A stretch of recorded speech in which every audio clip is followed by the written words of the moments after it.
রোজা রাখার পরে ওই যে মাগরিবের আগার সময় দোয়া কবুলের সময় ইফতারি সাথে নিয়ে মা বোনরা যারা আছে তারা বাড়িতে দোয়া করবে।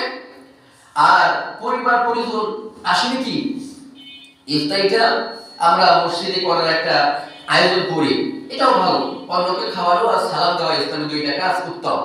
কিন্তু পরিবার বর্গের সাথেও কিছু কিছু সময় কাটাবেন, তাদেরকে একত্রে নেবেন, ছোট ছোট ছেলে মেয়েদেরকে বিষয়গুলি বুঝাবেন যে আব্বু এখন এই যে ইফতারির সামনে আছে, এখন দোয়া কবুলের সময় আমি যা পড়ি তুমি পড়ো, যে দুরূদ শরীফ পড়ো, কিছু সময় দুরূদ শরীফ পড়ো, আল্লাহর প্রশংসা করো।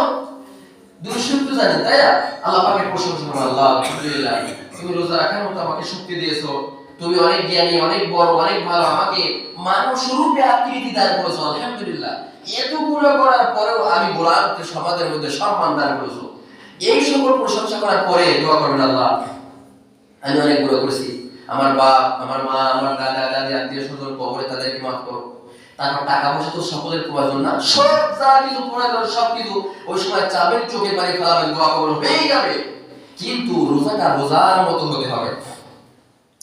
প্রিয় ভাইরা, আল্লাহ রাসূল সাল্লাল্লাহু আলাইহি ওয়াসাল্লাম বলেছেন রোজাদারের দুইটা আনন্দ, একটা আনন্দ যখন তিনি সারাদিন